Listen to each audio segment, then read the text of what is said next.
Konnichiwa ninjas, and happy new comic book day to you. You know, today is a very special day in comic book history with Marvel's release of the brand new Thor, where Thor is a female. It's a pretty controversial new comic. So I'm here to tell you, spoiler free by the way, what's great and what's not, and whether or not you should pick it up. So first off, let's talk about what's great about the new Thor. It's always interesting to see heroes laid low. You know, we can't always relate to people with superpowers that can just punch things and make everything better, and Thor is no exception.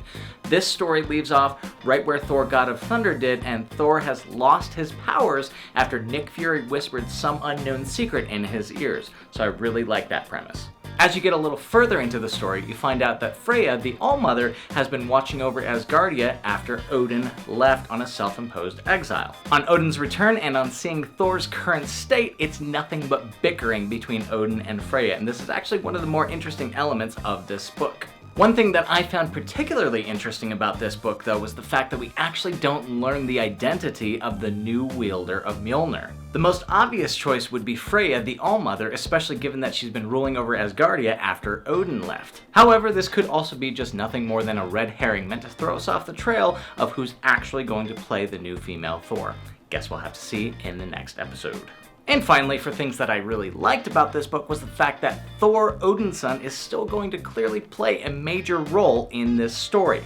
Fans can rejoice. We are not losing Thor as a character, even though he has indeed lost his powers. And now let's talk a little bit about what this book didn't get quite so right. First off, I gotta talk a little bit about the artwork. It's good, it's solid, but it does not quite live up to Thor God of Thunder. The color palette is muted, the panels, they just don't quite have that same cinematic flair as God of Thunder, and overall, it's just kind of not as epic, although this isn't to say it isn't good. It's still very good artwork, and I am generally pleased with it. Just after reading some of the other books, it's a little bit of a letdown in my opinion. However, one caveat I will add to that is that I do appreciate the realism in some of this artwork versus some of Marvel's other current series that look frankly just too cartoonish to even care. Far and away though, the most interesting boon to this book is how little the female Thor actually shows up in the story.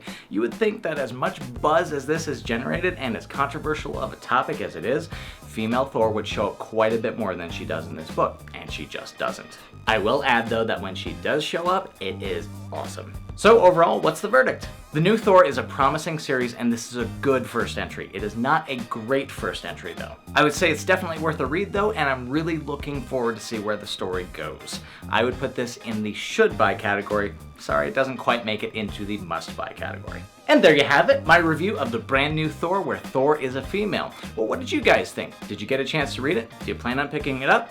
Let me know in the comments down below. And ninjas, I'm going to be trying to bring more of these type of comic book reviews your way. Let me know what you'd like to see, what kind of format you'd like to see, what kind of books you'd like to see me review, and I'll be getting on that as much as time and my wallet allows. Comic books are an expensive hobby. As always, be sure to like, fave, and subscribe to the channel if you dug today's video, and my name is, of course, Sean Caspian. Thank you so very much. I love each and every one of you, and until next time, arigatou gozaimashita.